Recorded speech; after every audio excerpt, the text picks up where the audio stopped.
It's finally here, the day to play D&D. It's game day. It's time to roll some dice, kick some monsters in the Paducas, and get some experience and loot. But wait, nobody's here. Nobody's available to play. It's game day. We all agreed on the time, but everyone or most of the people flaked.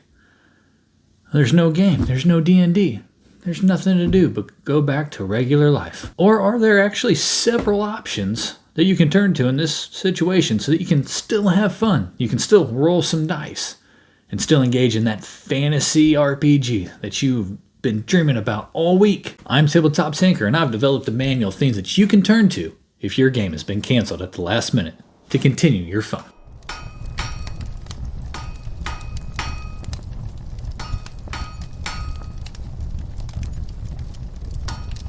Before we get into these few things that you can do to continue to have fun despite the group falling apart for the day, I just want to remind you to go ahead and like and subscribe to help me grow this community so I can continue to make these videos and continue to help you find ways to enhance your fun in your different tabletop games. When it comes down to it, these videos are really more than just advice. These are conversations that I would like to have with you and the rest of the community. So please, leave your comments down below. I read them all and I respond to them as quickly as I can. So with the formalities out of the way, let's get back to having fun, even when the group's not there. The first thing you can do, and a lot of these are going to focus around turning to Steam. It's a great PC application to download games, especially ones for tabletop and RPG substitute. The first one that I turned to is known as Fantasy Flight Classics, which I didn't know about until I found it on Steam, but was actually a series of books from a time ago. Beyond just being a choose-your-own-adventure story, it is actually a story where you develop a simple character sheet at the beginning of the game and you roll dice. Beyond just choosing the page that you turn to because of a choice you made, there is that, but there are also skill challenges and checks that you will have to make while playing this game, which is just flipping through a virtual book, that will affect the outcome of the story. It's very easy to see why, if we're trying to sit down at a table and have choices that matter and interact with NPCs and making decisions, why this would be an excellent choice.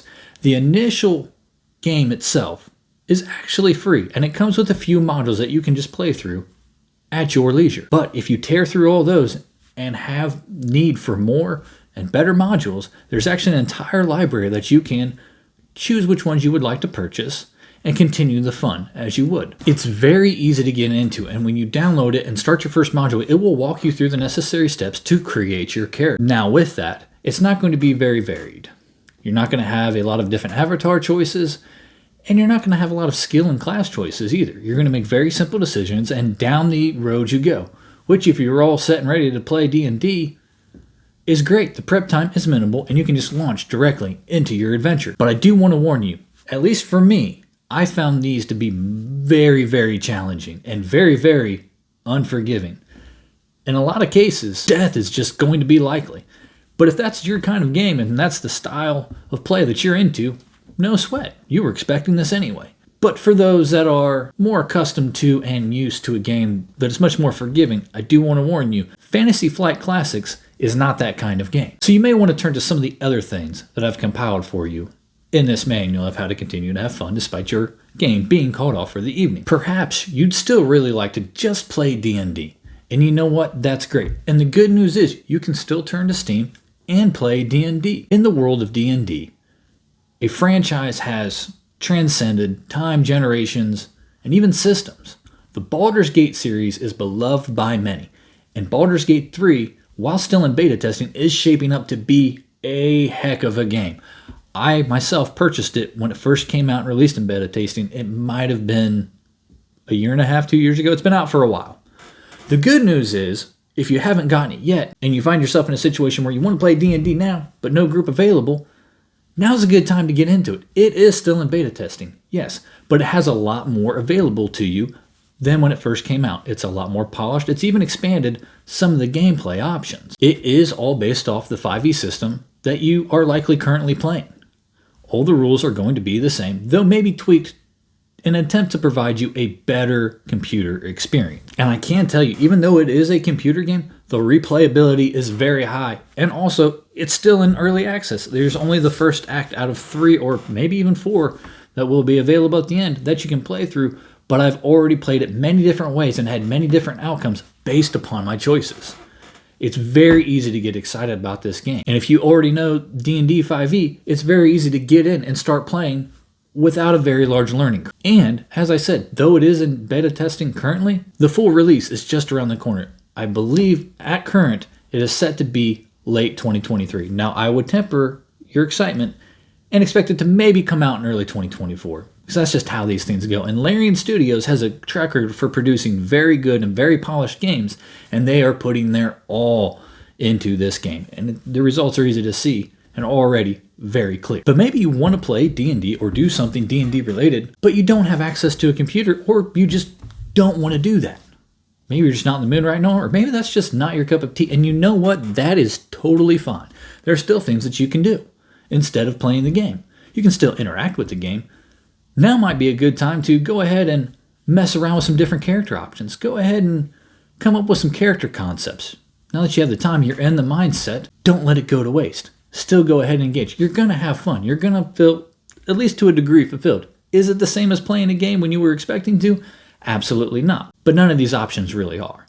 We're looking for the next best thing. And why not get prepared for another character down the road? And it will also help you learn a little bit more about the game and a little bit more about the rules. Go ahead and try to piece things together, not necessarily in a way to optimize, so you could certainly do that if that's your cup of tea, but just try to see if you can come up with some things that you wouldn't normally do. Experiment a little bit. See what comes out of it. I can tell you from personal experience, some of my favorite characters to play have been things that I never would have thought would have worked in the past. But once you put it down in paper and you look at the character sheet in its fullest form, you realize you really can play anything in this game.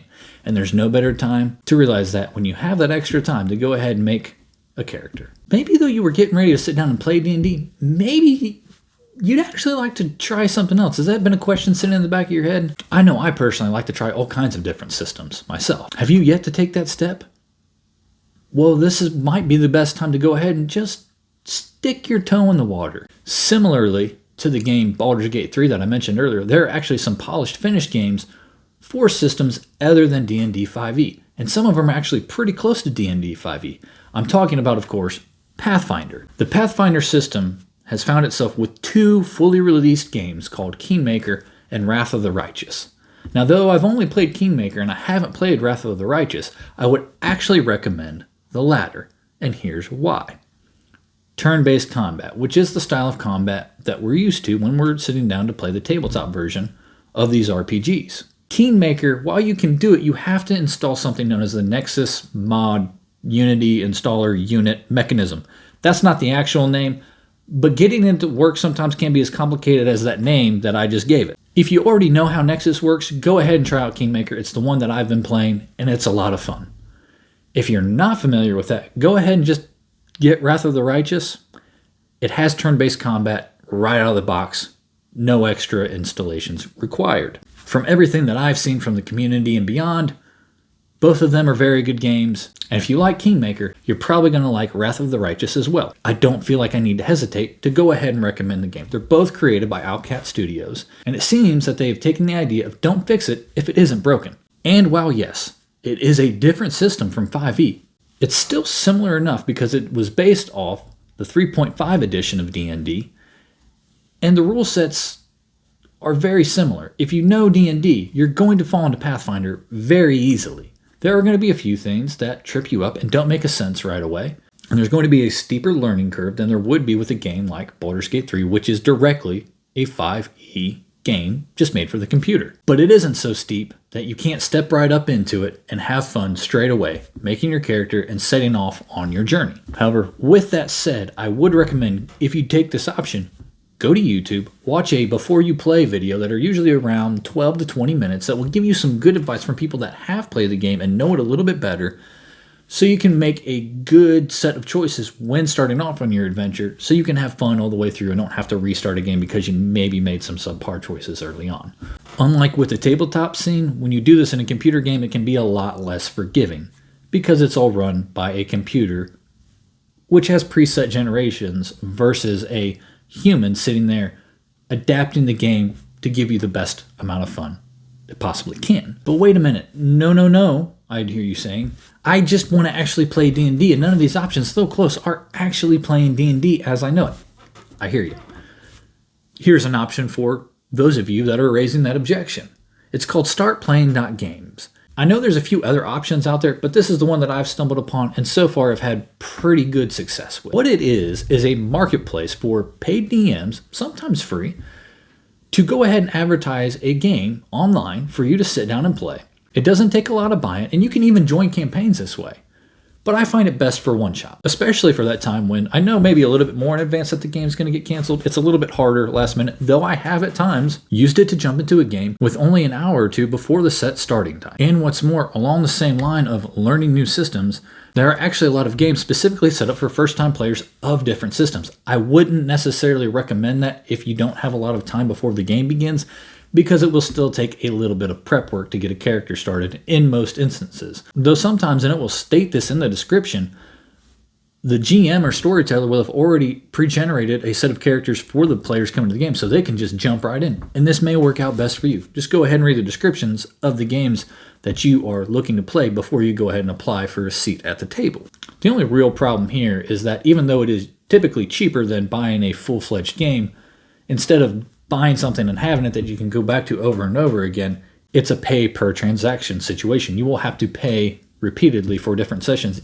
Even if it's a full-on campaign, you will have to pay for each time that you come to the table, unless you find the free one-shots that are there but are less abound. As well, you may find there's not really a game available at the time that you're looking to play, but you can also turn to it to play maybe a few days later, so you don't have to wait a full another week or sometimes 2 weeks or maybe even a month before that next scheduled game is set to be played. But if you'd rather not play with strangers, or if there's just no games available for you on startplaying.game, you can actually turn to Roll20.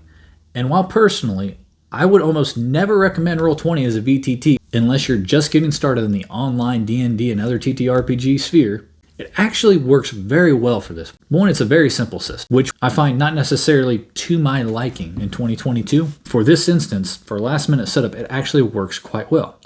And here's what you can do. You can go to their marketplace and actually buy a module, whether it's official or something that's homebrewed that has been uploaded to their marketplace. And after purchasing the module, you can start a game and set it up to run off that module. So what will happen when you go ahead and launch into that game, all the maps, the lighting, the monsters, health points, all of that will already be set up for you. And all you have to do is make a character or 2 or 3 or 4 to go ahead and launch right into the adventure. This would be a great time to try out all of those character concepts that I know you have sitting off to the side that you haven't yet played, and put them to the test and see how they work, or see if it's even something that you actually enjoy. The problem there is that it's kind of hard not to cheat. You're not really going to get those social encounter situations, at least not to the degree that you would when it is a human dungeon master running the game for you. You already know what some of the outcomes are, and maybe you can generate your own way to roll for different outcomes, etc., and that would be fun. But it's not going to give you the same effect there at all. This is really going to work best for dungeon crawler modules, such as Dungeon of the Mad Mage, which is literally just a large, sprawling underground dungeon that goes for levels and levels and levels. Things like that would work great. But those are just some of the things that I turn to when it happens that the game I was hoping to play gets canceled for one reason or another. We can still go ahead and have fun. We can still engage with the hobby. We might just have to open up our expectations of what's really out there. But once you get past that initial disappointment and move on towards finding a solution to continuing to have fun regardless, there are a lot of options out there. And of course, I'm always looking for more and interesting ways to continue to have fun, and I don't have all the answers. So what do you do when your game gets canceled? How do you still engage with the hobby to continue to have fun and breed that love and joy we all have for the TTRPG space? I'd love to hear your solution, and I'm sure others out there that are going to watch this video would like to hear from you as well. So go ahead and leave solutions of your own down in the comments below so we can all learn and grow together. And with that said and out of the way, we'll be opening the shop back up on Monday, and until then, continue working towards a better game.